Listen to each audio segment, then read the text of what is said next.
Film review, movies, music, culture, politics, society podcast, interviews, movie reviews, and more.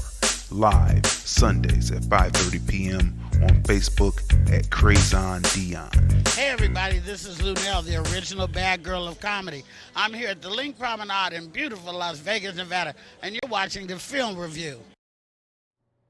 What's going on, people? What's going on, people? This is another great episode of the film review. Movies, music, culture, politics, and society.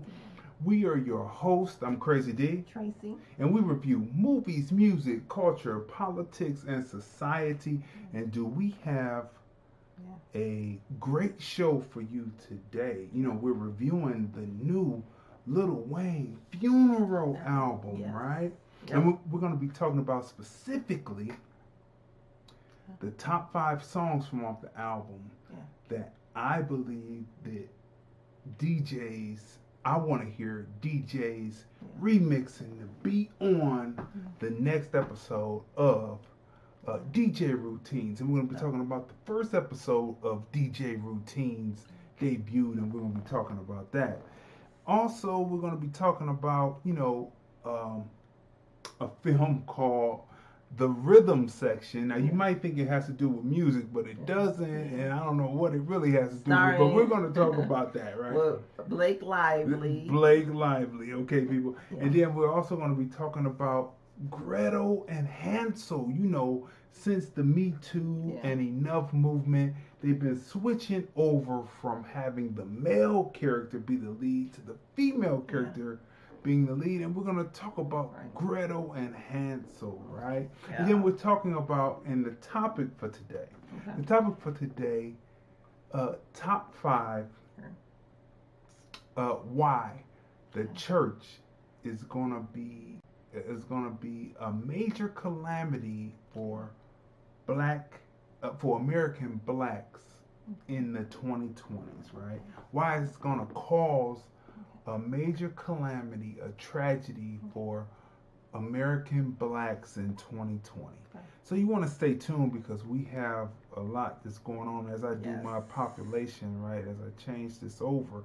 You can also watch us on YouTube right now. We're also simulcasting on YouTube, a certain social media site that everyone knows, and also we're on Blog Talk. If you want to call in at 213-943-3358, we'll be willing to take your call and conversate with you on what you want to conversate about. Also, you can see us on the pages of lordlandfilms.com on a certain social media site, and you can just see us around, you know what I mean? Because we do our thing. Plus, afterwards, we replay on Apple Podcasts, iHeartRadio, Podcast Addict, Google Play, Spotify, right? So we're all over, and we make it happen so people are seeing, heard, recognized, and appreciated. So the first thing starting out. Well, how was your week? That's what I was about to ask you. The first thing that we have to talk about are the blurbs, and how was your week? Well, so how was your week? Well, for me, this week, oh my gosh, this coronavirus is just has become the film review pandemic. Pandemic, very globally. True. I mean, because right now there's been a death in the Philippines, right?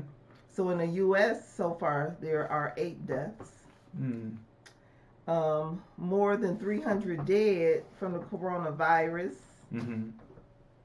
Well, according to CNN, 14,300 people have been affected globally. How many? 14,300 people have been affected, but there has been 305 deaths. This is in China. Well, I saw a meme up about it, and someone said that they were lying to the people, and it was like more like 90,000 people.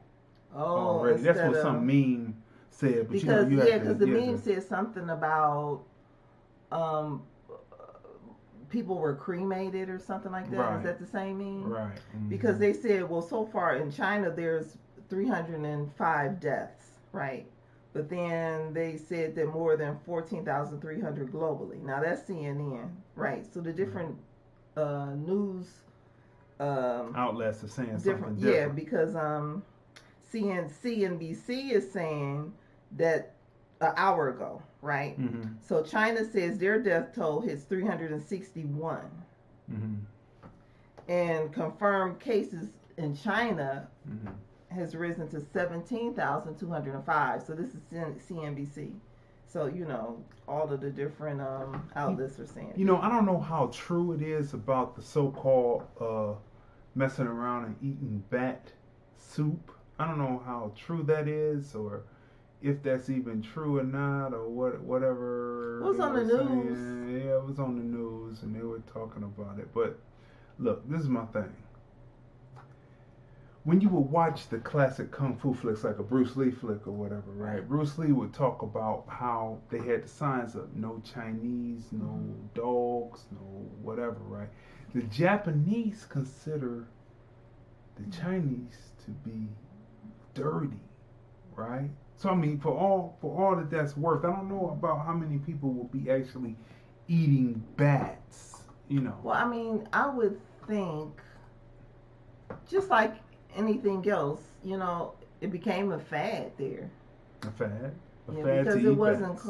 I mean, it's not part of their culture to. It's just a fad to eat bats. And did you see Well, the this is pictures the where they thing had now the bat to- opened up like a turkey? Did you see that where they had That the inside of the bat? It was the inside of the chest opened up like how they had the back of the turkey, right? And they say that now. For people who don't know and who don't really know,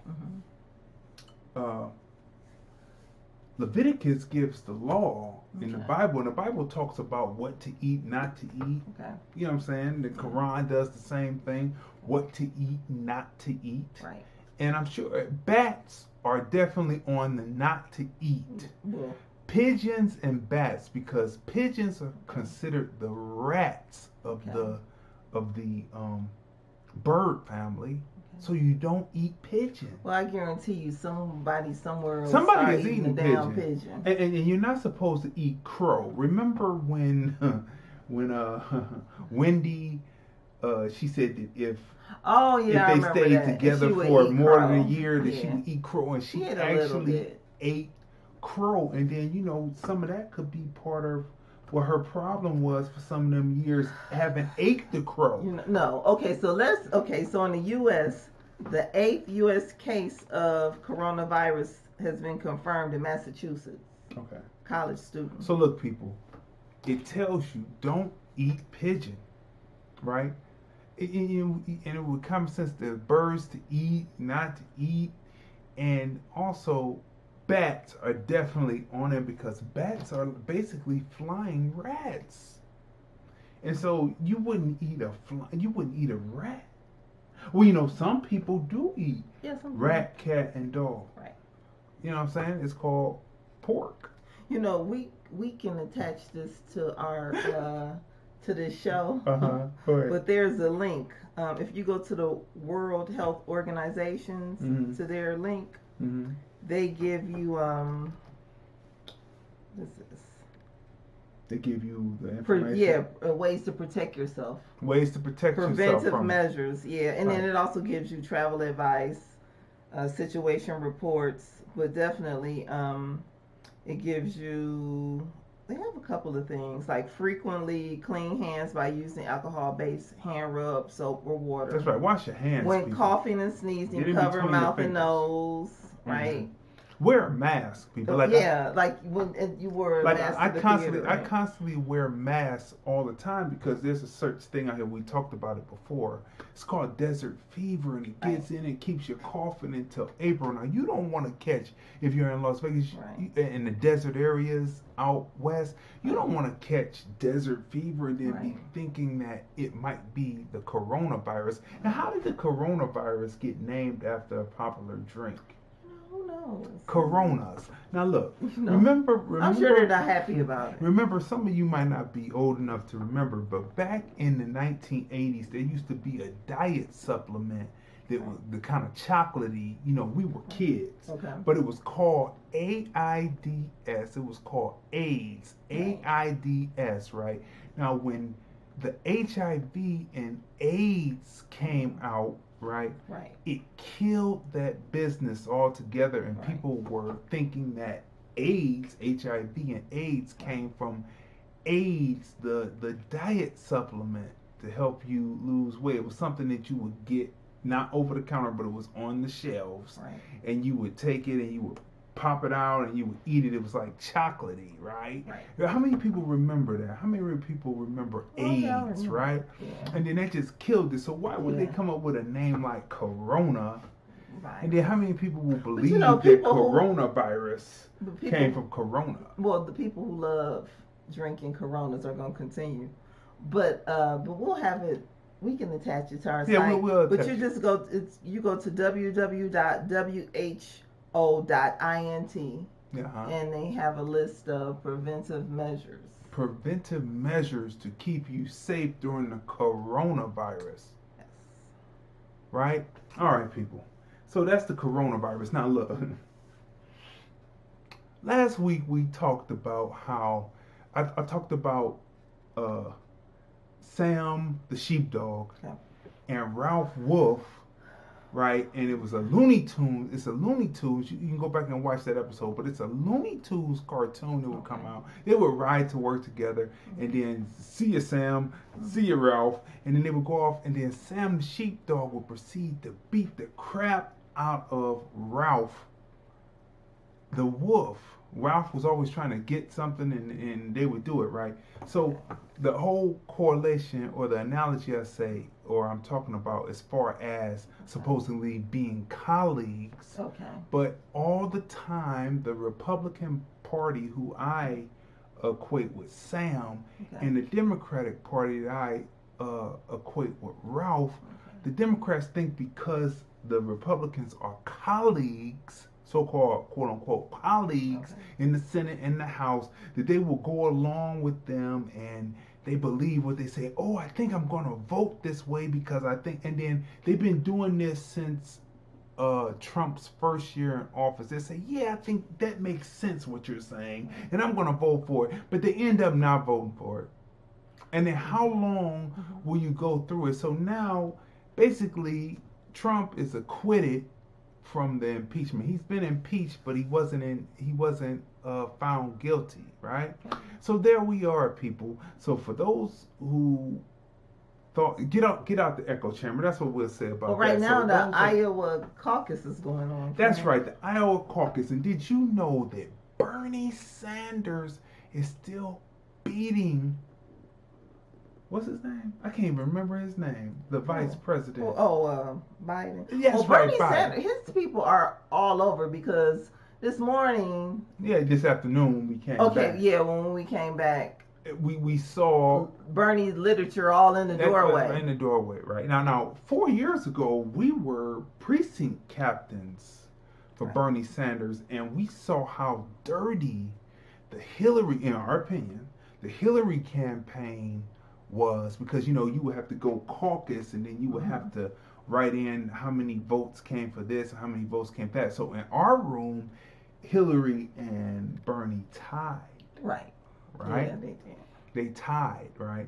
But this is how dirty they were. They were in there and they were trying to change rules, right? And then when you look at it in hindsight, she didn't even, in our opinion, have the grind muscle to even get out there and grind. And Trump just outworked her in the battleground states, right? Especially Michigan and Ohio. Right. We were looking at it and said, wow, look at this, right? Yeah. But here's the kicker, people, as we tell this story about what happened when we were precinct captains. There was a woman in there, and she was acting like she was leaning towards Bernie. Right. And she was acting all calm, but she was trying to steer people over. It was real dirty. Besides the people in there who were established, her, there was this woman that was put in place to act Right. like she wanted to hear the discussions, and she really didn't. Right? She really didn't. And look what all that dirtiness, in our opinion, Right. look what that dirtiness got. And that was our second time, well, working with a campaign, because the first time was with Obama's. With Obama, that's right. We But were the- registering people. Yeah, but the thing before that, and out in the parking lot getting signatures and all right, of that, right, right. and calling people for Right, Obama right, and right, all right, of that. right, Yeah, right. but prior to that, back in the '90s is when we started doing Oh registration. man, well, please. I started with the Organization of African American Unity. So that was before it became 1990. popular. Before it became popular, African American Unity, we went down and we registered as an organization. Right. Then later, afterwards, Yeah. when I was a person out there DJing, Right. I called down to the Board of Elections, and they changed it to registrar, so Right. you didn't have to belong to an organization. Right. You could go down there. So I went there, raised my right hand, got the pamphlet, and then I started registering people to vote. Now in Ohio, after you were a felon and you did all your regulations, after you got off of probation, all that, you could register to vote. So I registered quite a few people who Right. were, once felons, and then they had cleared up the thing, and you should see how were they happy. felt Yeah. to be able to vote, vote, right? yeah. Ohio is one of those states where Yeah. that can happen, right? And Right. now Nevada. So for those who are, Yeah. interested, Right. find out what the situation here is. So I've done my time in Because the it's trenches. important to have an outlet like that in your community.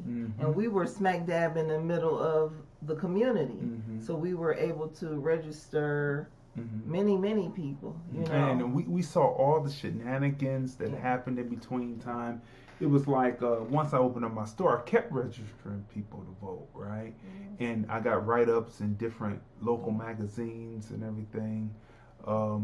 But Ken Blackwell, right? Oh, okay. Ken Blackwell, he was Secretary of State Oh yeah, at the he sure time, right? was. Yeah.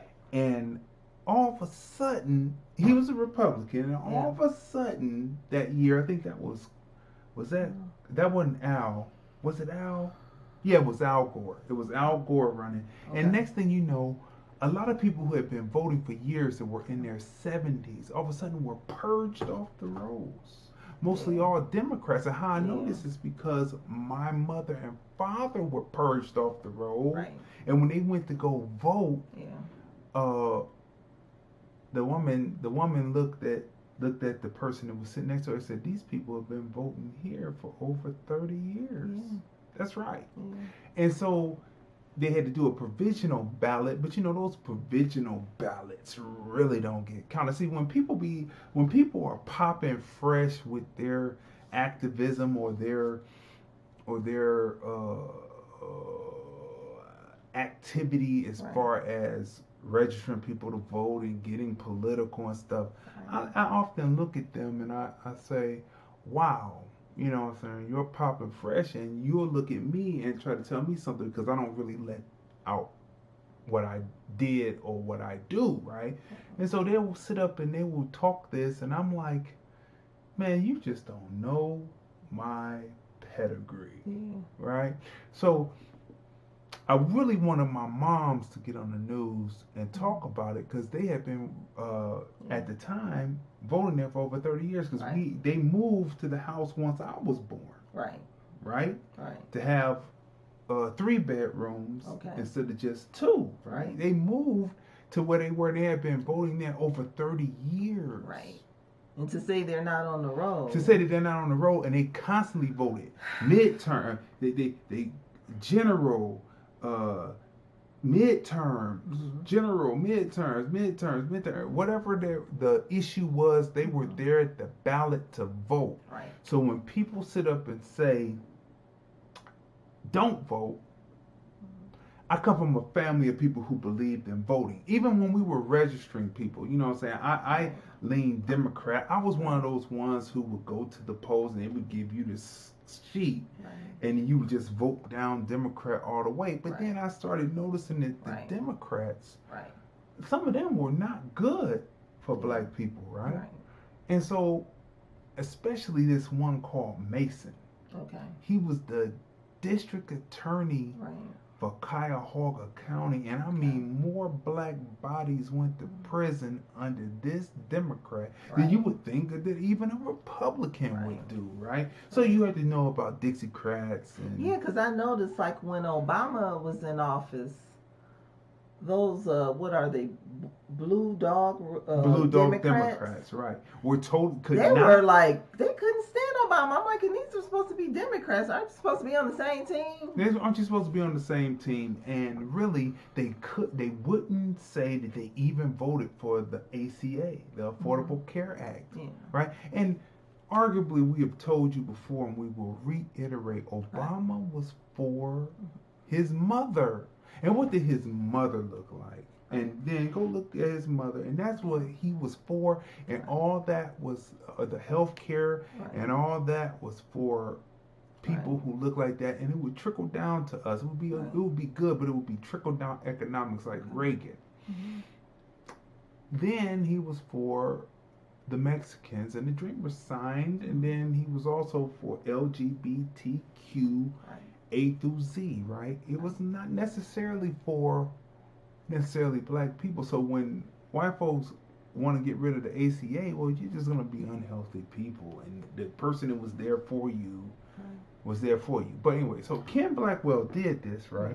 And then when it was time for him, he felt that he had done his due diligence with them. You know, it's not what you know, it's what you can prove. And so all of this went through the courts and everything, and he thought that the people had died, and that's why he purged the rolls of those voters, right? But then after the election, miraculously, my parents' names and all the names were back on the rolls. How about that? So when it was time for him to do his thing, the Republican Party told him no thanks, no, and that's what they do for you people. So we talked about it before, and we talked about the different parties, and that's what it is. Now, 4 hours ago. Well, according to Iowa City's Press Citizen, they had a kids caucus, right? And the kids caucus selects Bernie Sanders as Democratic nominee. But like that doesn't mean anything because actually Bernie won last time and they gave it to Hillary. That's right. If you listen to Fahrenheit 11/9, if you watch that film by Michael Moore, he tells you how they flipped the numbers and gave Bernie's winning numbers to her. So that's why we're really done. We're really done with this because none of the Democrats, not even Bernie, are talking about reparations, right? Right. And so it's no real need. Edward Martin said, "I love my pork." Okay. Hey Ed. So, it's really no need until they hand over and give us say what they're gonna give us, right? Right. Before we even take the time to do anything else with with either party. So right? We'll see. Okay. So that was the blurbs, and we're getting ready to move on to the next, right? Okay. So the next thing we're talking about is the Lil Wayne album. It's called Funeral, right? That's right. It's called Funeral, right? So let me put this up here. That's right. The Lil Wayne album is called Funeral. Now, and you're shout gonna out to Big Heff, right? Big Heff sent us over the files, over so that we could have the album, so we could go on ahead and review Funeral by Lil Wayne. Now, people, it's the long-awaited studio album of Lil Wayne, right? And we're not going to be playing any music, for it, but we're going to go through it, you know what I'm saying? Of course, the opening title track is Funeral, the second, Mahogany, 3, Mamma Mia. Right? Now, this right here is one of the tracks that I believe that the DJs could just grab and remix and tear down, you know what I'm saying, the remix cutting up and everything. I Do It featuring Big Sean and Little Baby. This is another jam, right? Dreams, Stop Playing With Me. His flow on that is just tremendous on that. Clap for me. I think that's what it is. Yeah, Clap for Me. It's a strip club cut, pretty much, right? Bing James featuring J Rock. That's another track that I believe is a great clap for him. Clap for him, right? Okay. Bing James featuring J Rock. That's another great remix track. Not Me. It's like a flow battle style cut. Trust Nobody. Right. Featuring Adam Levine. I didn't care for that too much. That's more like a introspective type cut, and you know, introspective type cuts are quite good. Adam Levine is singing good on it. Lil Wayne is saying his thing, but it's more of one of those introspective cuts that is like more like to me, an album filler. Yeah. Right. Yeah. Now You Know. Yep. Right. Featuring 2 Chainz. I have heard better from both of these men. You know what I mean? 2 Chainz and Lil Wayne, especially their album together. I've heard better, so I wasn't too much feeling that. Wild Dog, I can hear that not on a remix, but on a mixtape. That's like a jammer. That's a banger. Harden, right? That is a remix. I believe the DJs could take that and really cut that up and remix that. Yeah. I Don't Sleep featuring Takeoff. Yeah. That is a car banger. Yeah, it is. That is a head banger. That is a car banger. Sight and Silence featuring The Dream. I'll say it's good. It gets a check. It's like good, a little bit above an album filler. It's good, right? Okay. Ball Hard featuring Little Twist. Yeah. That's another one that bangs that I think that can be a remix joint. You know, a remix DJ joint. Yeah. Bastard, Satan's Kid. Yeah. It has deep bass and it's for the car. You know what I'm saying? It's one of those that people will sit back in their car and be like, yo, you know what I mean? Yeah. Get Out of My Head with XX Extension. Yeah. I didn't get it. And arguably I didn't listen to XX Extension music, right? So I really didn't get it, but I see where it was going. It's on that whole trip. It's really in real deep, right? And I didn't get it, but I'm sure it's the jam for people out there, right? Yeah. Piano Trap, good. Yeah. Line 'Em Up, that gets a check. Yeah. That's good. Dark Side is good. Yeah. Nevermind is another remix, possible remix jam. When I'm talking about remixes, people, I'm talking about the way primarily that Cleveland, Ohio usually takes a song and they will remix it with classic jams, or they'll remix it with or take the acapella and drop it over something and change up beats, you know. Yeah. That is what I'm talking about when I'm talking about remix jams, right? Right.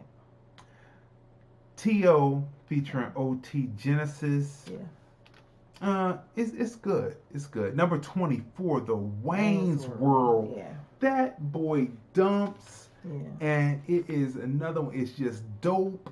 And Wayne is going at it the way he closes out the record with Wayne's World, right? And it's another classic that I think that it's a Lil Wayne classic. Yeah. I'm claiming classic on this one, and that it's going to be something where he is where DJs are really going to enjoy cutting that up and enjoying that. So that's the Lil Wayne. I agree. I mean, 24 tracks. 24 tracks. And this is how you kick off 2020. You know, Lil Wayne, his album is a really good album. And when I heard that his album was dropping, I was extremely excited, and he did not disappoint. He didn't disappoint. Yeah. 3. Yeah, he came 4, strong. 5, 6. Let's see, makes it 5, 6, Oh, 7. you're going through your songs. Yeah, I'm going through 6, Yeah. 7, 8. Okay, Yeah. okay. So these had are 8 bangers. That I have 8 bangers in particular for the DJs for to the do DJs. what they do, right? Okay. And because there's different songs. There's different songs on albums for different things. And those are for the DJs. But for the DJs and the club, right? And then you had a radio songs. Yeah, you had the laid back songs, and he have a song for everybody. So this is a really good album. So let's go over this, people, because the first installment, the first episode of the DJ Routine Show debuted on February 1st, as promised, right? Featuring DJs. Let me pull up who's being featured here, so you'll know. Because we got to give homage to the DJs that rock the clubs. That's what the DJ Routines Show is for. Is to give homage to the DJs that rock the clubs, right? So on this edition, we have DJ Chicago, DJ Freddie Kane, DJ Mark Cox, DJ Booby, DJ High Life, DJ Tosh Beats, DJ Chill, DJ AJ Scratch, right? DJ K Swiss, DJ Cutmaster Slice,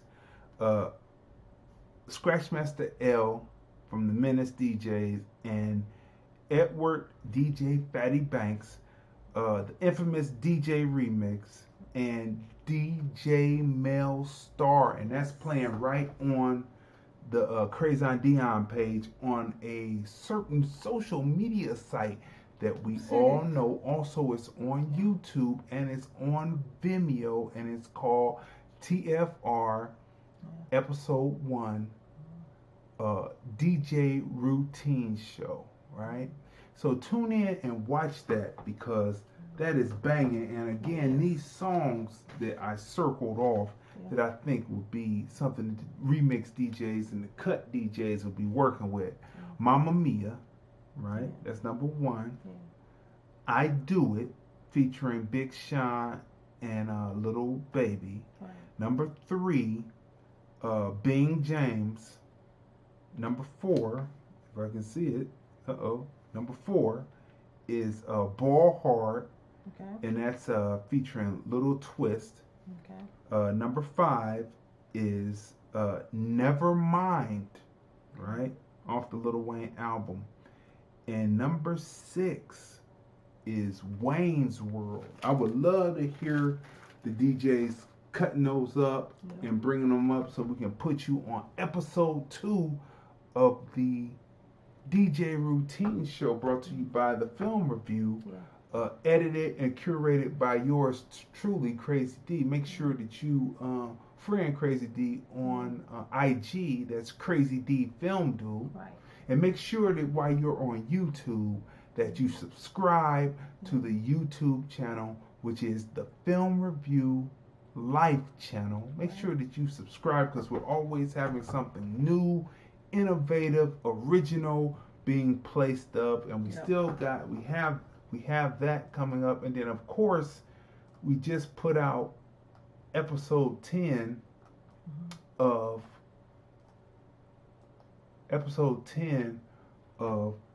the Film Review Music Review Show, the only show of its kind that pushes to see independent hip-hop and music inspired by independent hip-hop be placed in independent film and Hollywood movies. We push this, people. Listen, Nowhere else can you go Right. where the people push as hard as we do Right. to make sure that people are seen, heard, recognized, and appreciated. And let me tell you something about number 10. Okay. It's actually 910, right? Okay. It's a combination because it's over 27 tracks on there, right? Right. You can hear the mix on Mixcloud on Yeah. the film review, Yeah. right? Film review, music review show. Just log that in and then it'll take you right there. You can see all 10 mixes lined up, or Right. you can watch it on Vimeo, Right. right? Right. And Vimeo, you go right there, and all the links will be in the description here, and the links are on a certain social media site, Right. my page, Crazy Dion, right? Right. And also, you can hear it on Apple Podcasts, Yeah. right? Yeah. iHeartRadio, Google Play, Yep. Spotify, Podcast Addict, right? Because that's what we do. We make sure that people are seen, heard, recognized, and appreciated, and that's what we Actually, do. right before we started the show, I was listening to it, and is the artist's name pronounced? Is it Saba. Yeah. Yeah. Yeah, I was listening to. Which song is that? That one is called Life by Saba. Yeah. That bangs. Yeah. But let me tell you, people, you can work out to this, like all the volumes, 1 through 10. Yeah. You can work out to them, but I was just working out to it. Or you can ride in the car with it, and it's it's banging right. Yeah. And if you want your music mastered by Crazy Dee, Yeah. we'll talk about that. You know, we'll send your tracks in. We'll have something. That's a new promotion I'm gonna do because my mastering is not only loud, but it is crystal clear and it bangs harder than most, right? Yeah.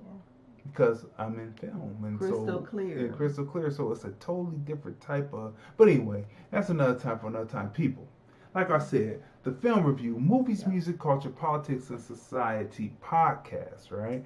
We are heard again on Apple Podcasts, iHeartRadio, Spotify, Google Play, Podcast Addict.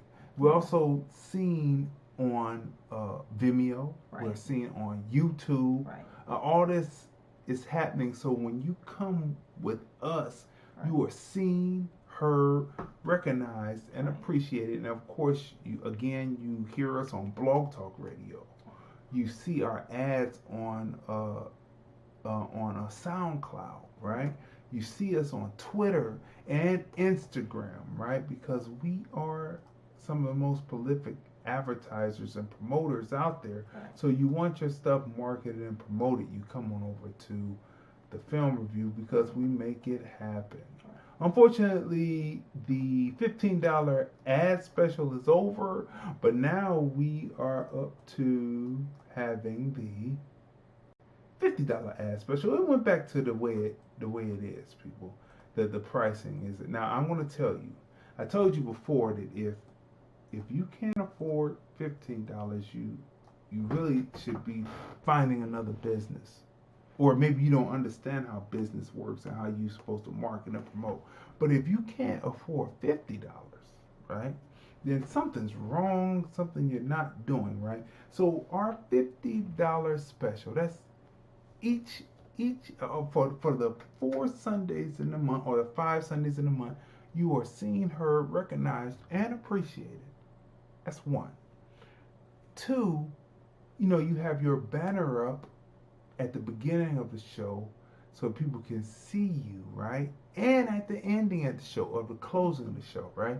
Your banner is up so people can see that you came on to advertise with the film review, movies, music, culture, politics, and society, right?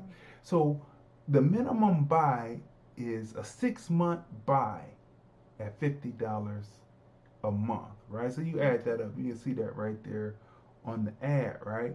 So it's a buy, and then what you do is you go right over to LordlandFilms.com. That's LordlandFilms.com, and you will see the $50 ad special. You click it, and you're able to securely pay for it, and we will get in contact with you and we will set you up. February is already booked, but we're going into February, getting on the ass for February for March. So make sure that you chime in and take advantage of that. Right now, if you can't afford that, that might mean that you need to go into a different line of work, right? You might want to go into a different line of work. And like I told you before, as we move on here, let me show you. These are all 10 of the covers from basically the first year of the film review, music review show. So you've got over 10 hours of music to listen to that will jam your party, and you're learning about new independent music. And my ear is tremendous. Everybody's ear is not tremendous, and some people just take people's stuff because they're getting paid for it. But this, to be on the film review music review show, is totally free to be on, right? Because it gives me the autonomy to listen to the music and be free and autonomous to say, hey, maybe not. So it's free to have your music heard. That's free to have your music heard. But if you want to market and promote, well, then that's a whole different thing. But to have your music heard, I'm going to choose only the bangers because I'm not taking money to play music. So you know, right. All right, people. So as we move right along, we had to let you know what sets us apart from everyone else, right? Now, people, let's go to the first review of the night. What's that? It is a movie called Gretel and Hansel, right? Gretel and Hansel. Starring Sophia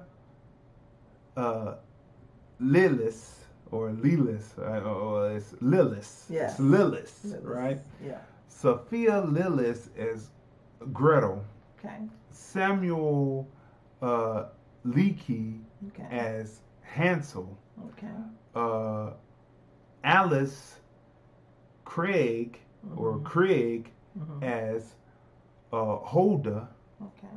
Jessica DeGorn as young Hulda. Okay. She looks like a misplaced goth chick, like a modern misplaced gothic chick in the middle of this. That's supposed to be back in the, I guess, 17th, 18th century or whatnot, right? Director Osgood Perkins. Okay. Writer Roy Hayes, right? Okay.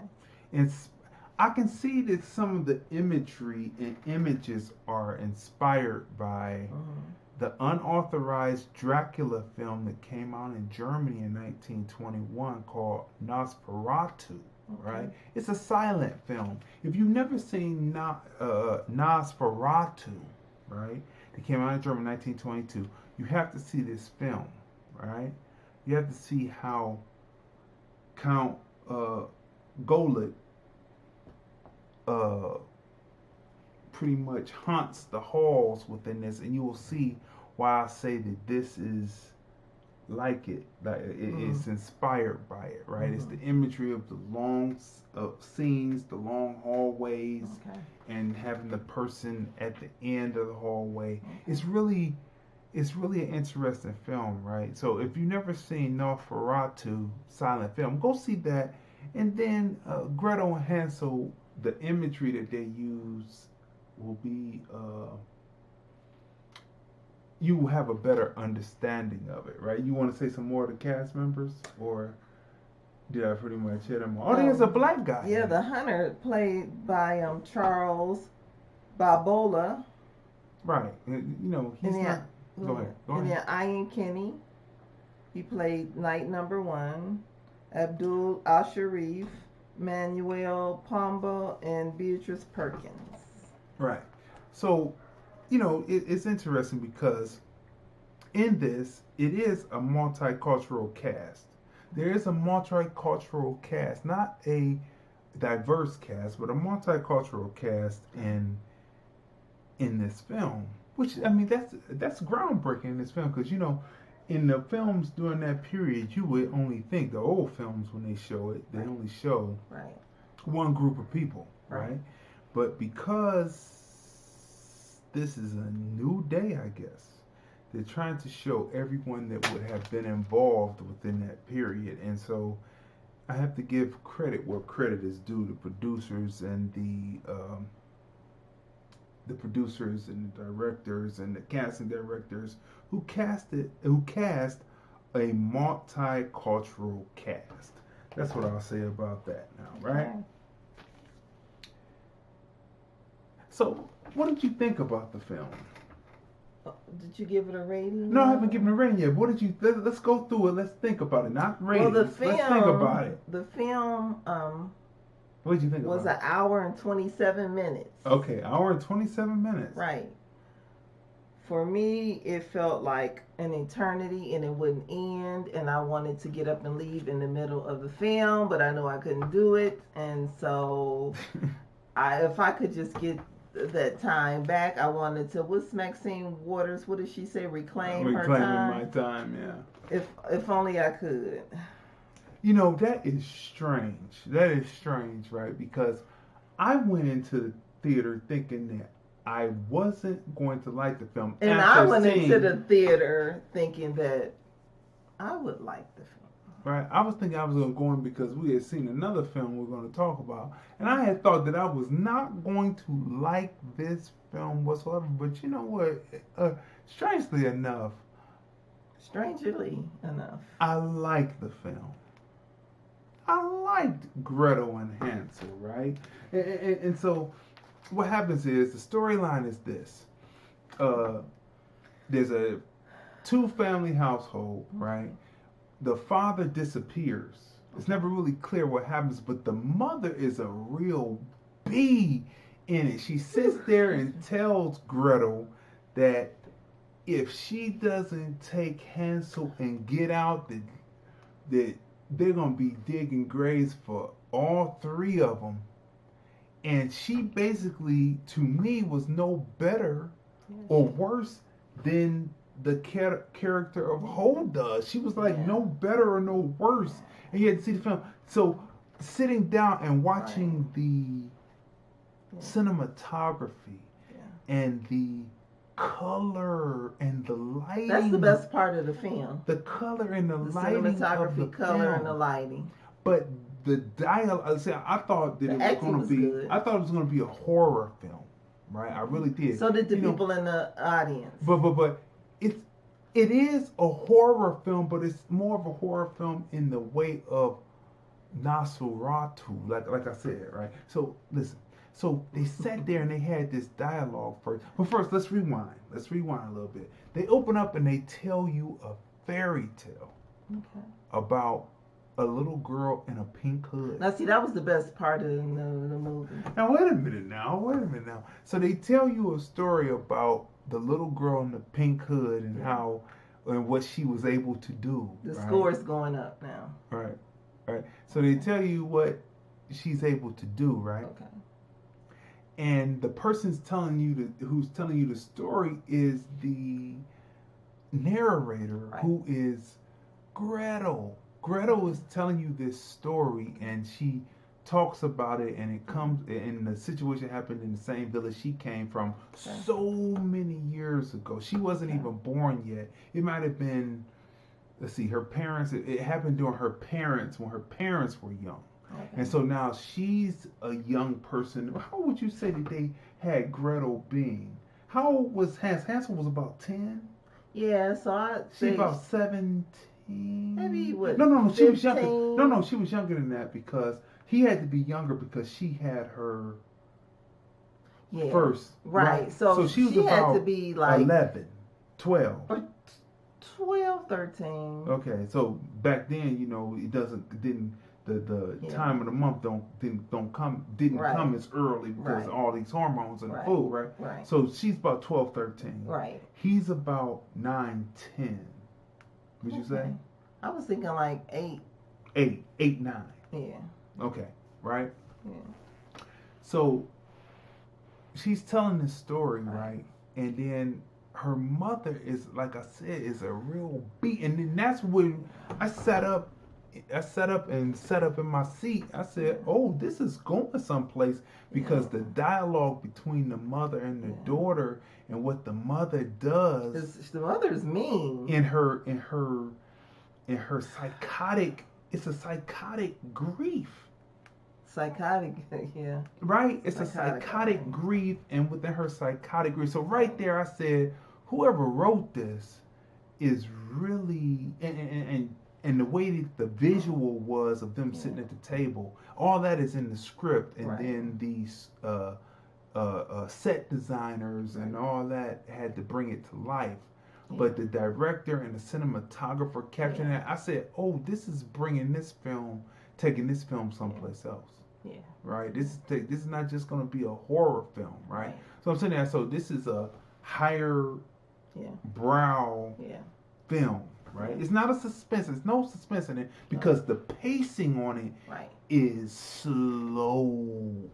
Very. The pacing on it is slow, man. So you do have to make sure you can't be like tired or watch it at the end of the day. You know, we watched it like first thing in the morning. That's right. We chose because we thought it was going to be horrifying and scary because, you know, you see her taking this shit out of her mouth. So let's see it early. Okay, right. Yeah. So from that point on, I'm saying, okay, this is a different type of film. First, because it opens up and it tells you this story. It tells you this fairy tale. Right. Then it goes into life isn't really a fairy tale. Life is hard. Yeah. Then they're basically out on their own, forced out on their own. Yeah. Right? Yep. And then they wind up at this particular house and they just seem to be walking into places. They walk into places, you know, just pretty much like walking in. Oh yeah, this is a nice place. This place used to be ran by a woman. That's what Gretel said. He said, and Hansel says, "Well, it don't smell like a woman." He was right. Like it's a man. So they're laying in this bed, right? I'm gonna give you just a few spoilers here. They're laying in this bed, right? That's, you know, this dude sits up. First of all, what is a dead giveaway is that there is a upside down crucifix in the room, right? So you know that something is not going right, something wicked. Something is wicked, right? So, you know, as wicked is, wicked does. So the thing says, oh, and then they're running, and then the huntsman comes. Right?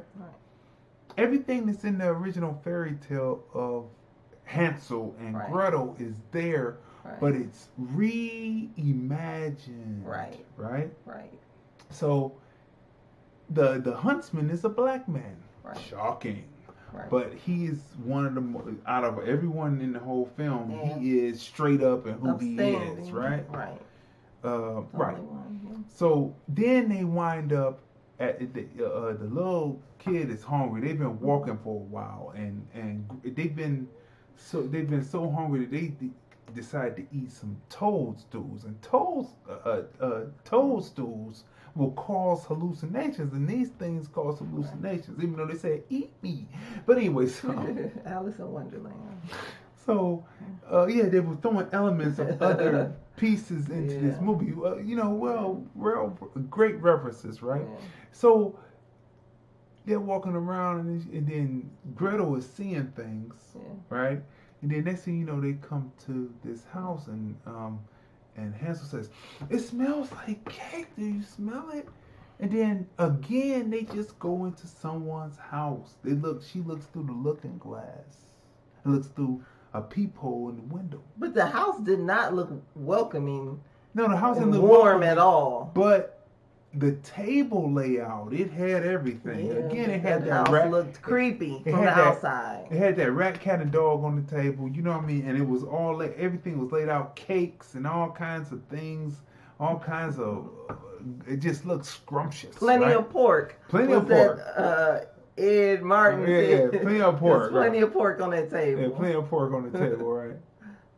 So he goes in. Next thing you know, here comes the woman comes from out of nowhere, and she's standing. You see her in the distance. It's using a technique that Orson Welles used of deep focus which makes this film very technical, technically beautifully executed. So it's like a filmmaker's film. Yeah, it's a You filmmaker's say a film. rapper's It's rapper. a filmmaker's film. Right. A man's man, a woman's woman, right?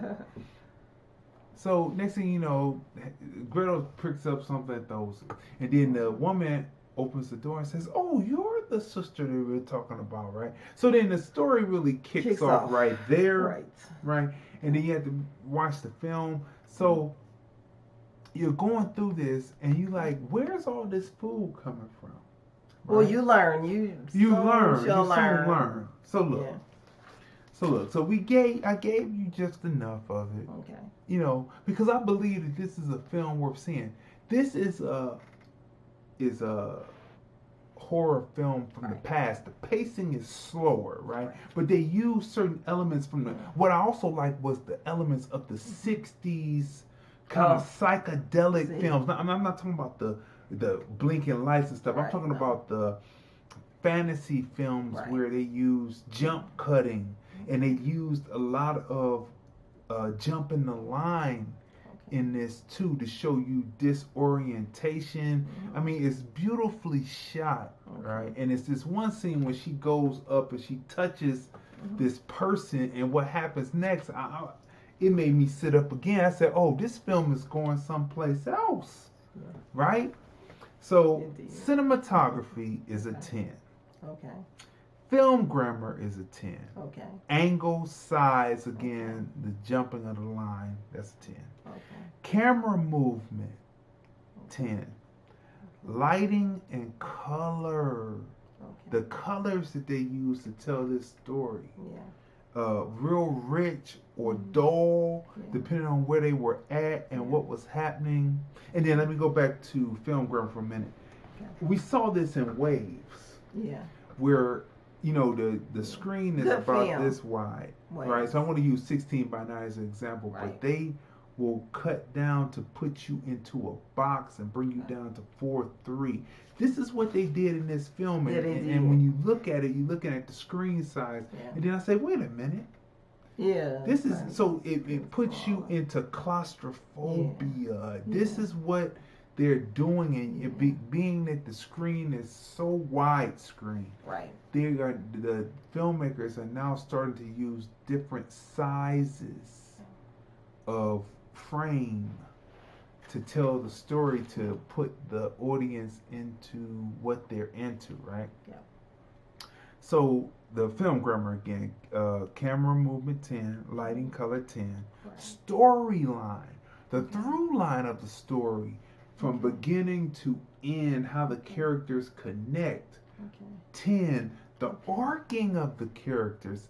Hansel arcs and Gretel arcs, and so does Hulda arcs, right? So that's a 10.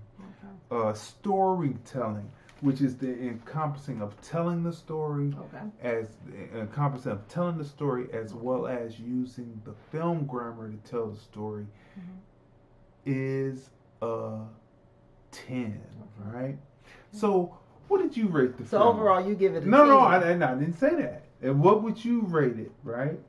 What would you? Let's break down some of the things what you didn't like about it. This is one of the first films where we will be like pretty much polar opposite. So let's go. Let's break it down. Break it down to me. We were opposites in A River Runs Red. Yeah. Okay. Okay, but so for this film. Okay. You said you don't want to hear what I liked about it first? No.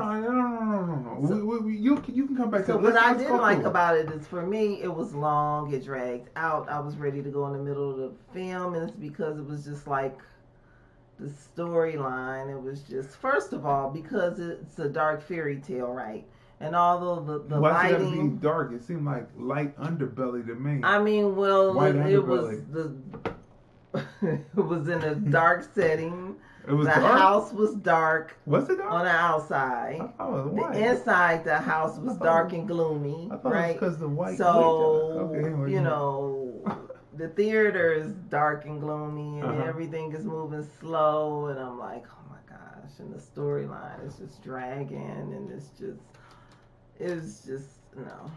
But the thing, what I did like about it, I liked the cinematography, right? You know, the angles were beautiful, the lighting was beautiful because within the darkness, you would see elements of light because the windows were like stain type windows, multicolored windows, even though inside the home was dark. And you were able to see all of the food on the table, beautifully lit, right? So, you know, the lighting and the cinematography, it mirrored what was going on with the characters. Like, so, you know, that part I get, it was nice. It was like Baroque paintings, kind of. Right. And then, you know, and it was low key. Yeah. It was shot low key. But I think for me, I thought it would be, you know, maybe I was looking for the Hansel and Gretel, you know, that we grew up with. I knew the witch was going to be wicked, right? But I thought that, you know, the pace would maybe be a little faster, like the cartoon. Well, not the cartoon, but... No, that's usually how we saw it in cartoon, but... So, I mean, you know, it just wasn't, you know, for me. I wouldn't see it again. You know, certain movies, I mean, if this was to come on Amazon Prime or Netflix or whoever, HBO, Stars, whatever... Epics, that's the way to go. Showtime. Like I don't even think Epics would want this. So I don't know. Maybe this will be. That's why I'm saying I really disagree with that because if you're in the theater, look at the big stand up they have. It. What shocked me about it, which made me want to see the film, right, was they had a big stand up of this, right, and they stand there, but what you can't see. Are in this are her fingers, right? And when you look at her fingers and the detail that they went to, but you see it on the stand up, but you can't really see it in the poster. When you're looking at her fingers, you're like, oh my God! And then she's got this hair coming out her mouth. That scene is it's gross and eerie shocking. And shocking. Yeah, it is. It's some shocking thing. And then wait a minute. This was definitely a Me Too enough movie because remember, before they get to the huntsman's house, her mother's trying to push her off on this perv. Oh, this movie tells a lot. So you have pervy, you know, like pervy. Nambla, you know, freaks interested in kids in this film, and then with the cannibalism, it was just too much for me. I'm sorry. I was just like, this is just crazy. Oh, is your he was still intact? He was. And meanwhile you're hearing this moaning going on, like off in other rooms, and you like, this guy. And this is who her mother wanted her to live with. And then her strange, mother, creepy man. Say, if you don't get out of here with him, I was like, wow, they really didn't have anybody. This was really a situation where I feel sorry for those kids. No like one. The mother throwing them to the wolves. Anytime the mother says, "Go along, live with this pervy man that wants to do nothing but just abuse you and fondle you," and your mom says more than that. And mom gets mad because you don't even want to be with this perv. I mean, they have perv. I feel sorry for the kids. This guy was. Well, that's why the kids were going into different strangers' homes this guy because was they like little half had dead, no one. Little half dead, right? And it's just like dead. how dingy, Penitentiary 2, Penitentiary 1 and 2, but. How dingy the house was and how the stained glass windows was an offset of color, but everything else was dull. I mean, except for the food. It's beautiful. I'm talking about when they went to the perv's house. Oh, the perv's house, yeah. Right? Yeah, his house was. And so, listen. But yeah. What did you rate it? I want to know your number No, what first. did you rate it? What did you rate it? What did you rate it? I have no... What did you rate it? Come on. You said the number went up, so what did it go so up it from? Went from 0 to... It went from 0 to 3. 0 to 3. Yeah. And I don't know why. Because I walked into the theater. You walked into the theater thinking that you would like the film. Right. I walked into the theater thinking that this was gonna be a bust, and I guess I'm checking out some of the other ratings as I was grabbing this image here, and I was looking at some of their did it get high ratings ratings too? and I mean, they're in some ones. See, told you. At least it wasn't just me.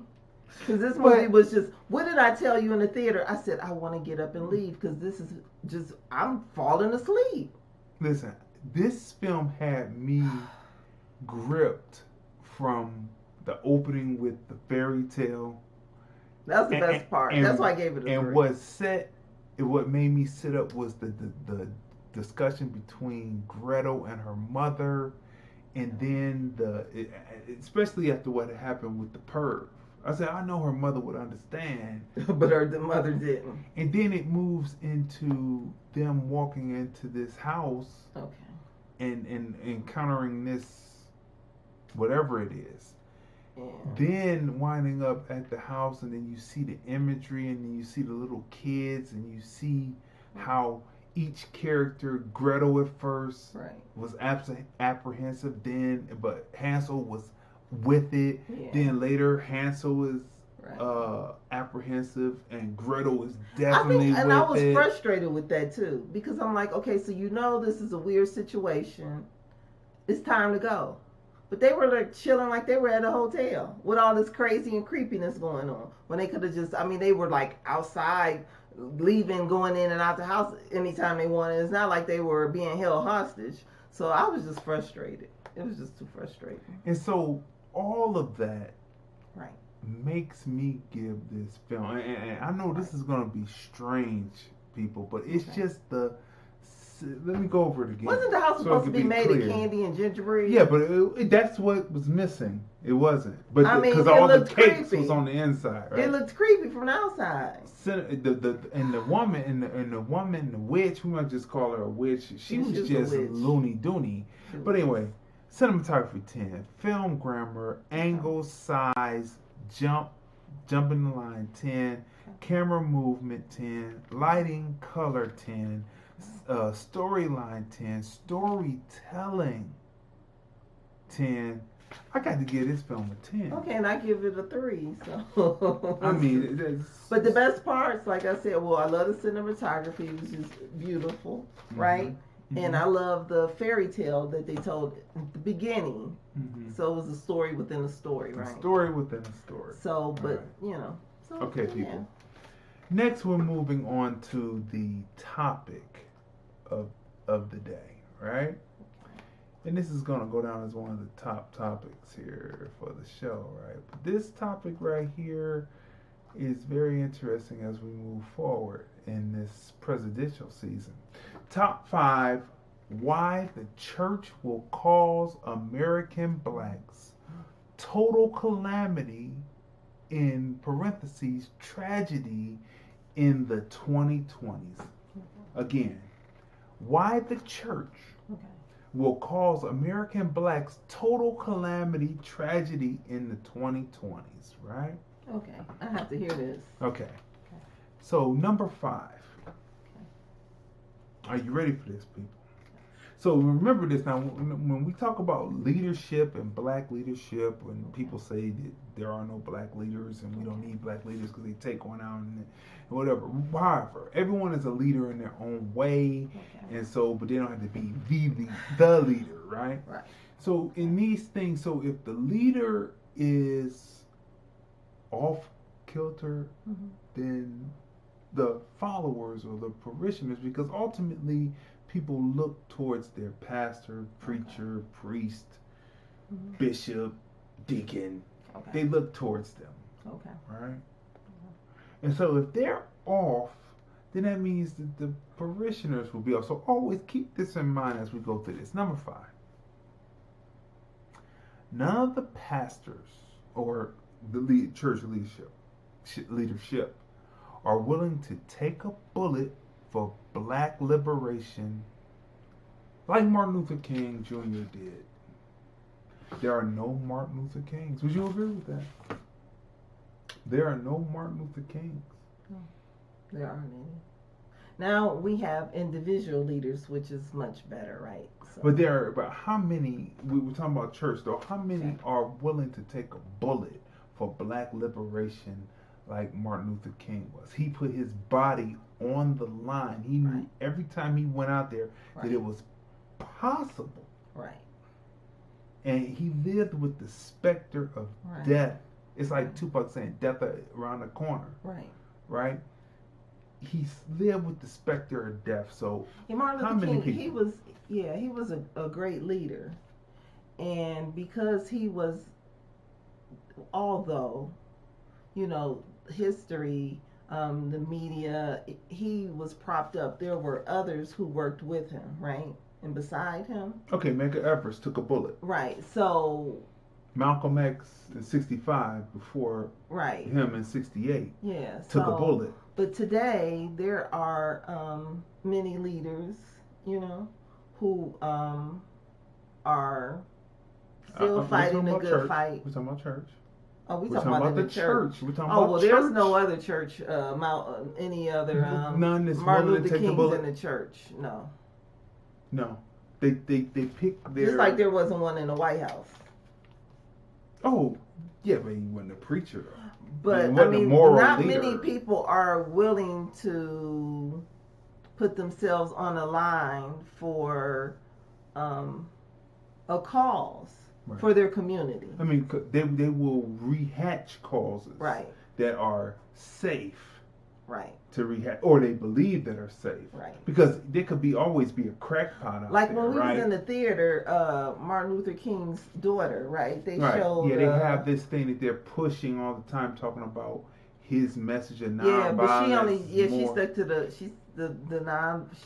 nonviolence, and then she gave the phone number so people could donate money. Right. But we know that her mother talked about how Martin Luther King had moved on from that, right? Right. And he was talking about where do we go from here? Where do we go from here? And like the economics in the black community, and it was time to work on that, right? And the poor people's movement, right? And true coalition, so meaning that the people who are truly coalition within coalition with you, right, are talking about you, right. What we can do for you, right? Because you've been through this. So there are no people out including there. I'm just saying, including his daughter, who's not willing to. She saw her father put his life on the line. That's right. And she's like, I'm not going to do that because I'm going to stick to what the keep the peace stuff. Even Malcolm's grandson was out there talking. Yeah, and he mysteriously. Yeah. Was murdered. Right. And so, how many people? So in church-wise, which nothing is wrong with that, but you have to give an overall total picture. If we're going to be honest and talk about Martin Luther King's message, his wife Coretta talked about his message, right?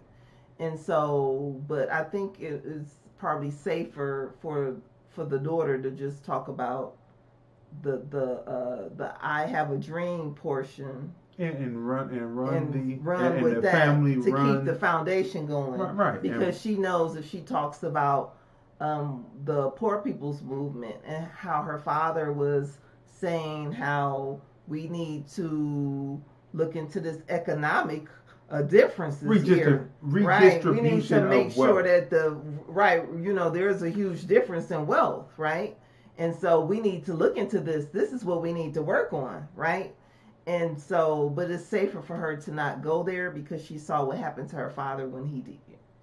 Because when you talk that, because if you talk the ills, right, and not the ills from the problem, right, but you never talk about solving the problem, the root cause of the problem, then you are safe, right? Because cancer causes this, right? And so we're going to treat to eradicate cancer, but why don't we talk about what causes cancer and get people to stop doing what causes stop putting the chemicals in the food, right? But so that is when you Right. become unsaved. Because right? then you're messing with the corporations. So So when I look at people, when I look at church people, right, and why this will be a calamity because while there's they are nobody in leading the people, because church. there's no one that is willing to create the army Right.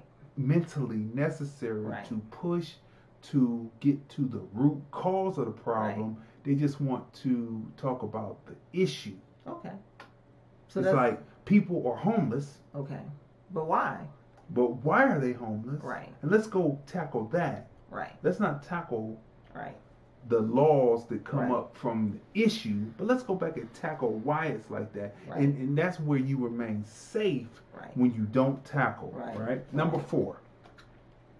The church doctrines aren't black liberation. Right? So thus the pastor, preacher, deacon, bishop, because they are off kilter, then the parishioners will be off kilter, and they will be talking about prosperity doctrine. You're going to be prosperous, but how can you be prosperous and people out there still dying? Right? And you say, oh, no weapon formed against me. We'll do that, but the no weapon formed against you, if you're looking at you as an individual, which is teaching individualism, then you're out the way. But for the people who are in the way, if one person that looks like you is damaged or harmed or murdered, maimed, killed,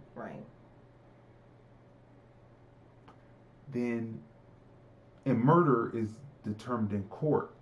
There's many people who are killed who the courts exonerate those who did the killing, so they are killed. So when you say murder, maimed, killed, murder is determined by court. Maim is what the physical action, and then kill. Many people are killed, but people are never brought to justice who did it. Right. So that's we had to let you know. So if you're not talking about if that happens to one person that looks like you, weapons formed against you are killing you. Number 3. None of the parishioners are ready or willing to challenge the church leadership, especially during election season. They all want to meet the presidential candidates. They all want to meet them. Oh man, they'll meet them. They'll change where they meet at just to go meet somebody who didn't even make it through.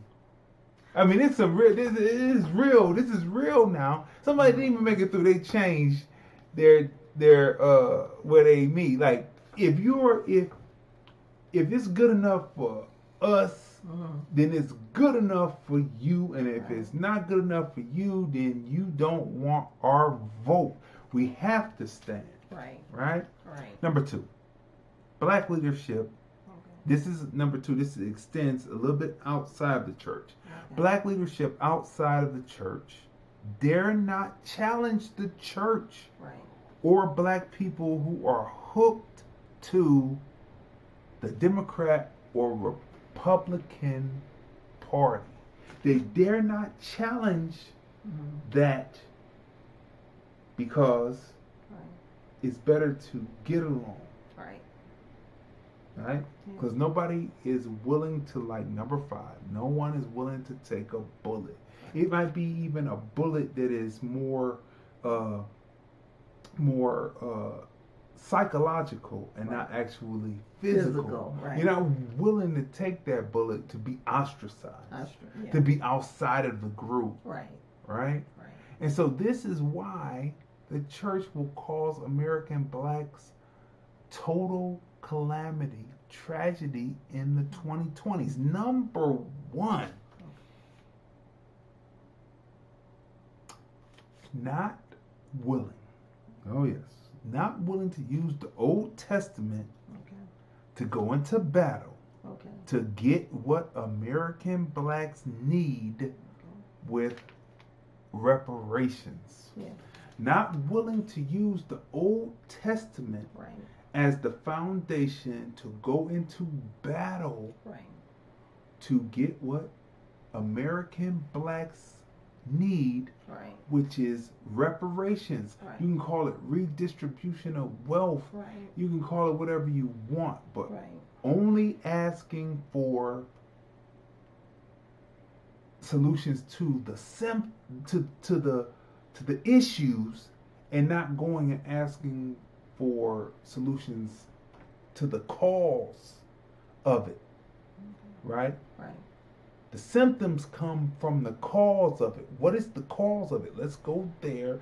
Let's use the Old Testament to do it, to go into battle, to get what it is.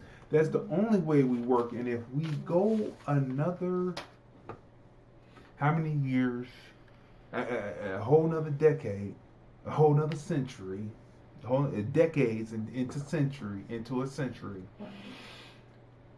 why the church will cause American blacks total calamity, tragedy in the 2020s, we just went through it. Number 5, no pastor is willing to take a bullet. Number 5, the church doctrine is not black liberation. None of the parishioners are willing to challenge the church leadership. Black leadership outside the church and inside the church won't challenge the people who are held to the Democrat or Republican Party. And number 1, not you willing to use the Old Testament to go into battle. Why should, but I don't even believe that politics should be involved in church. Should be mixed together. That is a way for people to put their head in the sand. Because it says, okay, so Jesus, right? He says, my house shall be called the house of prayer, but ye have made it a den of thieves. So when I look at the politicians, I mean, because this is the thing, right?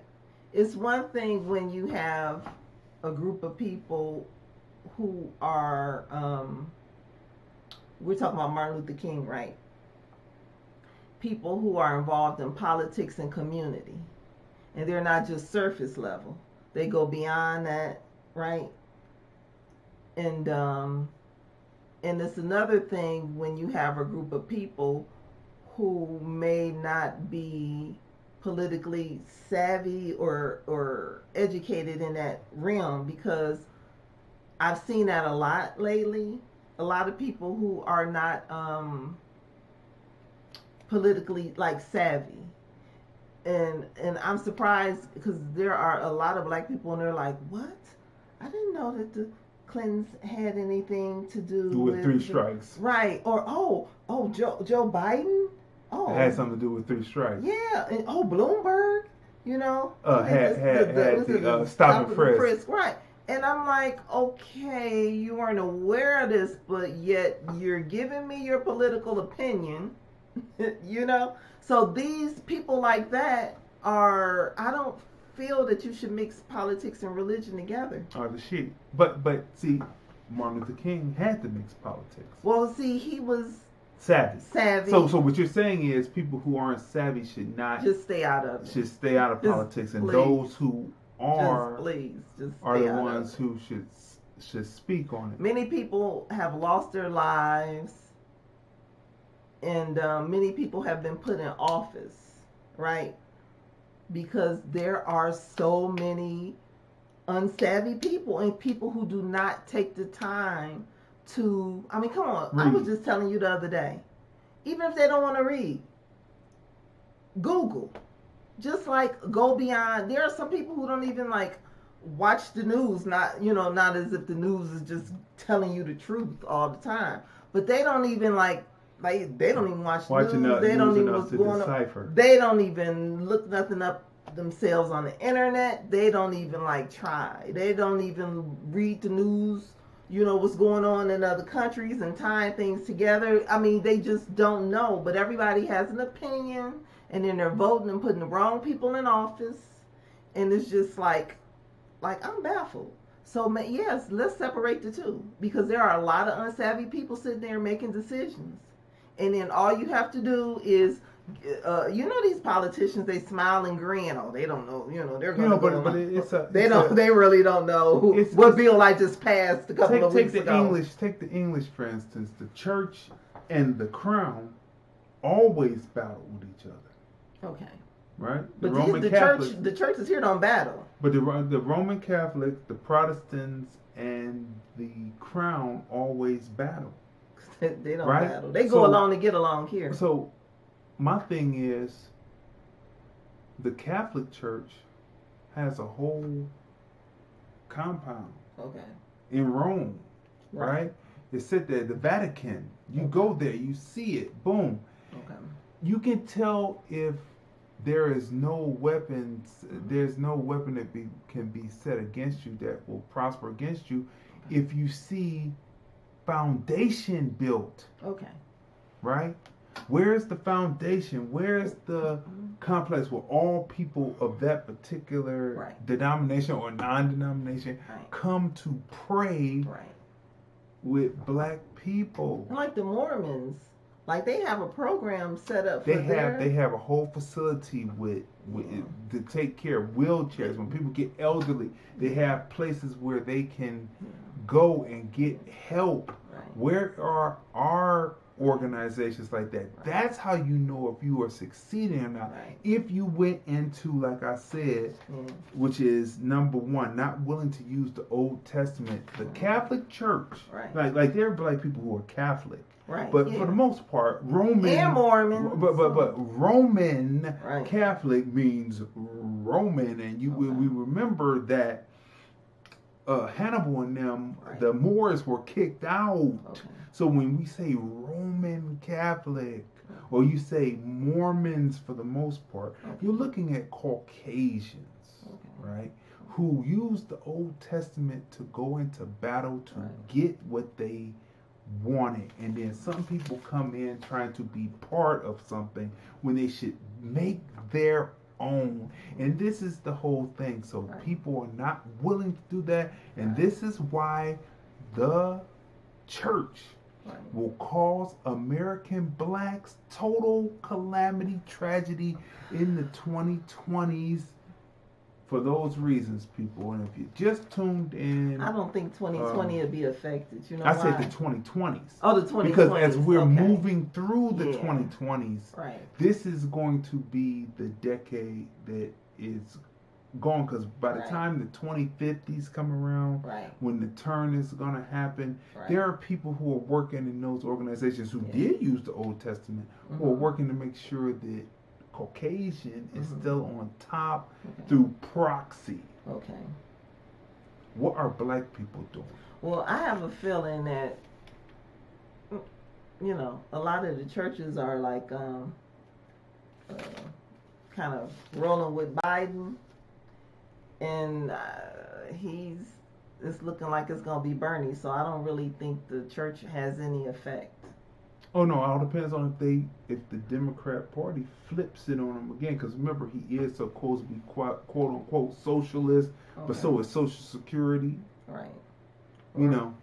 And if you believe that socialist is wrong, socialist programs is wrong, then you should be with the Republicans. Because the Republicans thought that Social Security was a socialist thing, and that's why they've been trying to erode it and get away. So it all depends on what bedfellow are you with in politics. I'm quite sure. You need to study and find out what you actually believe and what you're actually saying. You know what? And I'm quite sure there isn't one Republican who turned down their Social Security.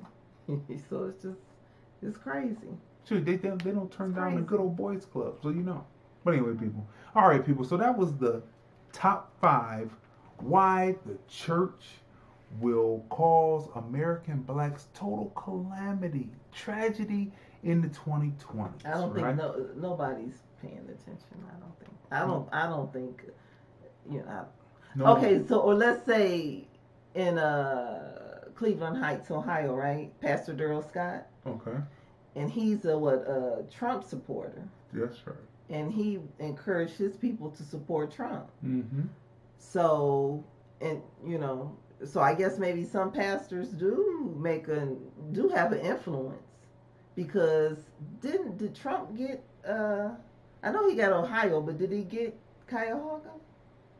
I don't know. I'm not sure. I'm not sure if him or, but he did get the state of Ohio. Yeah. And Pastor Darrell Scott is in Ohio, and is so. I mean, I see what you're saying about the different pastors, how they can influence their flock, their congregation. Because most people are sheep, and so the sheep will perish without a good shepherd, right? And so we need the shepherds to get in there and fight for blah blah. Not for everybody. Not. I was speaking to a pastor out here, and he was from the AME church. I'm going to say this because I don't give a care. AME church, right?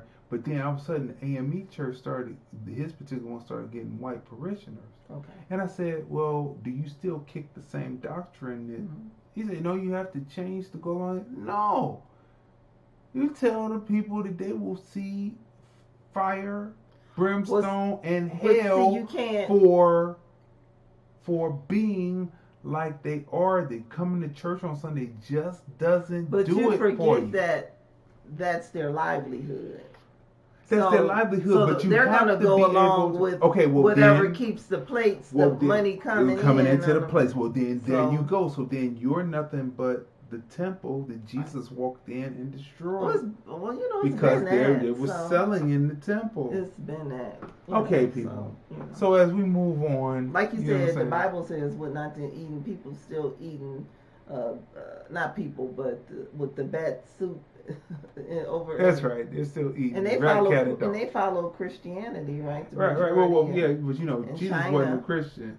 In China. But yeah, I mean, we're gonna move on now. They're supposed to follow the Bible. They're supposed to follow the Bible. Okay, people, here we go. So, people, look. The last review for the night is a film called The Rhythm Room, right? Starring Blake Lively as Stephanie Patrick, Jude Law as B, Sterling K. Brown as Mark Sarah, Tawfiq Bahom as how do they pronounce that? Riga is Rega. Rega is how they pronounce it. In the film? Yeah, Oh. He was the villain. Okay. The main villain put up in the villain. Okay. And then there was a multicultural cast. That's about what's good about the film, is that it had a multicultural cast, the rhythm section, not a diverse cast, because diversity has to do with, for every 5 black people, there's 1 black person overseeing. That's what that means, right? I remember I would throw parties and the police would say, for every 100 people, 1 officer, right? So all your money would go to security, really, because it's supposed to be for every 100 people, every 100 persons inside the venue, 1 police officer, right? So if you were looking at 1,000 people, how many officers would that be? At their rate, right? How many officers would that be? That would be, you're looking at 1,000 people and per 100, so that's 10 officers. 10 officers at what? Okay, people, so look. We're going to give spoilers on this. Okay, people. So this opens up, right? So this movie opens up, right? And you meet this woman, right? And she is an addict, right? She is an addict and she is a prostitute. She is a heroin addict prostitute. And you meet this woman, right? You meet this woman, and then this reporter comes to her and asks her, and she's having all these flashbacks where she's thinking about her family.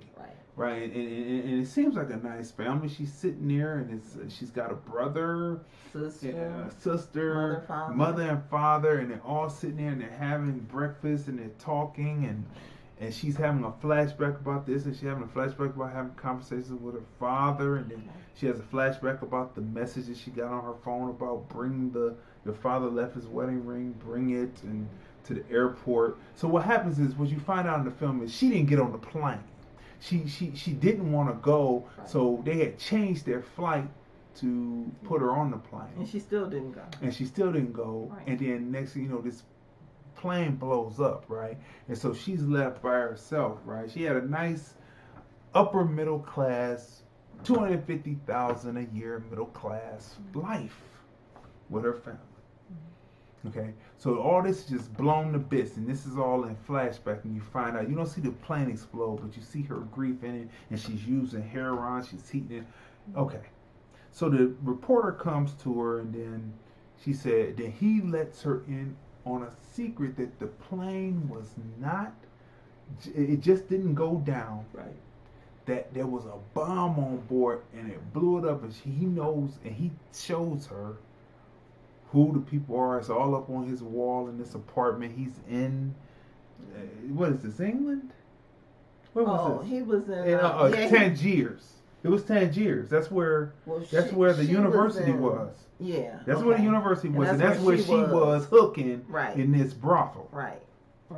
So they're in Tangiers, and kind of find out the dude that did it is at the Royal Academy of Columbia, in Portland. That's right, Portland, in Tangiers, right? And so she goes to this pawn shop, and she gets a gun, and then she goes there and she asks him. But meanwhile, she puts her bag down. She had the gun in the cafeteria of Portland, Royal Portland. Yeah, because this is spoilers. This is spoilers. Look, so then she puts the gun on the table, and she pulls back the trigger, and then dude says, "May I help you?" And then she chickens out. This is the whole timbre and the whole temperature of the film. We don't give spoilers. I told him it was going to be spoilers. It's spoilers. she bumbles through this whole film, right? And I'm like, is this the new Me Too movement? The people, when we see an action film, we want action. Okay, so the reporter gets killed because they take her bag. Right. And these are smart Arab terrorists who go through her bag and find out, oh, this guy is the reporter. Well, she sits her damn bag right next to him. And said, "Where's my bag? Where's my bag?" This is a bumbling film throughout the whole film. She is a bumbling character through the Stephanie character is a bumbling film through the whole character through the whole film. She's sitting here eating lunch where I am. No, she's not eating lunch. She sat down particularly she had the food to try there. to shoot him. And she had a plate of food in front of her, and she was supposed to be eating and watching them and whatever, right? She's not watching them. Okay, wait a minute. She sits down at their table. Okay, so listen. Him in the corner of the table. Two people sitting here. She sits at the end. Right. She's interrupting them. So be quiet. So listen. I'm just saying. You really love the film. Okay, so I'm sitting where she is. You're sitting where the terrorist is. And right smack dab right here in the middle next to the terrorist is where she decides to sit her bag. So she sits the bag right in between her and the terrorist, right? And she one minute she's looking at the terrorist across from her, and they up and leave because she spazzes out mentally, I guess. Because remember, she's an addict. And she said, and she just glazes over. She chickens out. Meanwhile, her bag is gone. Like, they literally all get up and walk away with her damn bag. And she's like, "Where's my bag?" And she doesn't go after You set your bag next to the terrorist. On the ground. It was crazy. On the floor. And then so she goes back and the dude got his throat slit. He's down, and then they didn't ransack the place. And somehow this is a heroin addict, and somehow she uses the map coordinates to put it in her cell phone, and go out to this desolate area, way out somewhere in Tangiers in the mountains. Okay, so really, what's most important about this bag? She has terrorist information and a picture of the terrorists and all of this important information. Who was all reporting. this important, right? And where the guy lives and everything, right? In this bag. This bag should be protected. not set right down on the floor next to the damn terrorist leg, where he just easily picked up the bag and walked off. Okay, and then he goes and looks inside the bag and takes the information and go kills the person that's supposed to be helping. Right. You know, see how that, but you find out that's what happened. So let's fast forward. So she gets there, she meets the B character, which is Jude Law, and Jude Law all of a sudden starts training this heroin addict to be tough, right? And next thing you know, there's this scene where she's at this cold ass lake, and he says he's been trying to run with her to get her in cardiovascular shape. I don't know where this started from, but this is a heroin addict. And she throws up a little bit, but then after that, she's not throwing up anymore. And she's running. She went through cold turkey. She went through cold turkey in one scene, not months, but you one know scene. So anyway, so she's in the running cabin for days. So she's running, right? And so he says, "I'm tired of you. You're not gonna make it home. You might as well just go in the lake and drown." So he said, "Take your clothes off." She said, "Take your clothes off." Yeah, go swim. He said, "I can't swim and I'll drown," right? Okay, so miraculously now, she ties her stuff up. She has her shirt. She wraps it around her and ties it around her. Now, she said she couldn't swim. Miraculously, she gets in this cold water. She's got all her clothes, her pants, her shoes, all tied around in a sweater. It was a flotation device. There's no flotation device. This is to weigh you down. Somehow she swims back and said, "You see, I'm serious now." So then they start fighting. Well, you just assume she didn't go to the deeper part of the sea. So he starts shooting her and stuff. So it's really you know how kung fu flicks set up and the person arcs. There's no time for arcing. Next thing you know, he says, "I want to put you on the field." So she goes on the field and she goes to see this guy. This guy's got an air tank and shit. And then next thing you know, he done stood up. He's feeble now. He done stood up. He starts kicking her butt in the middle of the thing. Had to go through it. Her hand gets all cut up. Feeble man beats her butt. And then he's about to give her this shot, and then she somehow pushes him off and goes up. And so let's fast forward even further, right? Okay. So then she goes to. So you're jumping around. So he's really not giving the movie. He's not. Yeah, I'm giving the important parts that it makes no sense, right? So she bumbles that. So she's bumbling through the whole thing. Then it goes to a thing where she's supposed to spray a guy and then just stick him and rip him from ear to ear. She couldn't do it. And then you fast forward after that. She bumbles. Now this is supposed to be a woman, the rhythm section, right? This is supposed to be a woman that's supposed to have been after the MI6 guy trains her. She's supposed to be a skilled killer. She only shoots and kills 2 people. And everything else is by happenstance that happens. Then at the end of the film, the B character lets her go off of and this is supposed to be a franchise, and I can tell you. Are you sure? Because that's how it was ending. It was supposed to be a franchise, right? Because she walks away, and but she's not skilled enough. Let me tell you something. When I go see an action adventure film, if it's a woman, because we have seen action adventure films, she kicked butt with women, Zoe Saldana, right? Zoe Saldana, right? We saw Peppermint. Right. Her husband, Jennifer Garner. That's right. Go back and watch our review on Peppermint. Right. We were talking about Cheesecake Theater, right? She really kicked butt. Right? She kicks butt, and we really had a new found respect for Jennifer Garner after that, right? Right.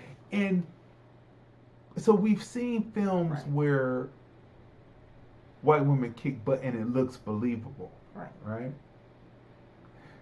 This is not one of those films.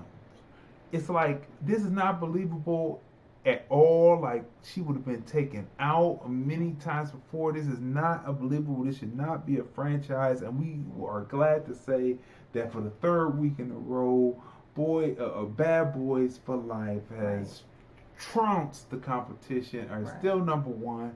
And this and the other film we reviewed tonight, Gretel and Hansel, didn't come close. But this right here, now I was expecting to see some action adventure, and I'm totally disappointed. Yeah. And I was like, now this is where I said, can I get that time back? Well, because she bumbled through the whole film. The acting was sucking. If I want to see Sterling K. Brown. Sterling K. Brown, and there's a twist in it. And I will not leave in Yes, case because you we're might not going want to to give see it the away, film. You know, Just a little irritated by certain things, but it's just like how I asked the people. I asked one person when we came out of the theater on Gretel and Hansel. Oh my He gosh. said it was garbage. I want my money back. This right here is garbage. I want my money back. No, I'm joking. But anyway, look, it was I better just than gave the Gretel and spoilers, Hansel. right? Okay. Action. Well, not in all it. of the spoilers. Action in it. 0. Because it's carbon copy. Seen it before. Cinematography 5. Film grammar 5.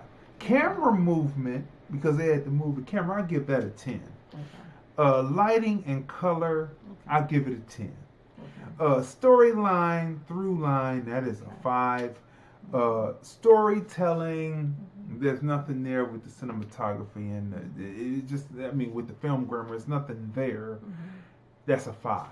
And so they I'm not did great with the makeup and I'm not doing and the hair. The hair. You know why? Because when she went undercover, they changed her different looks. And in the beginning of the movie, when she was a heroin addict and prostitute, right? Mm-hmm. Her skin, they made her skin look like, I mean, literally all over her arms, legs, chest.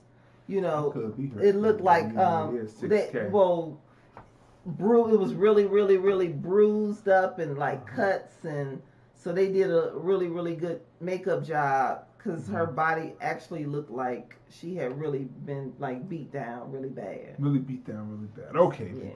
So, what would you rate the film? You know what? I was disappointed, like with the action. Mm-hmm. I thought that there would be like an arc because Jude Law's character spent a lot of, he spent time with her, and so training her. So I thought that, she would, some of the decisions she made in the film would have got her killed in real life. Yeah, it's like, why would you?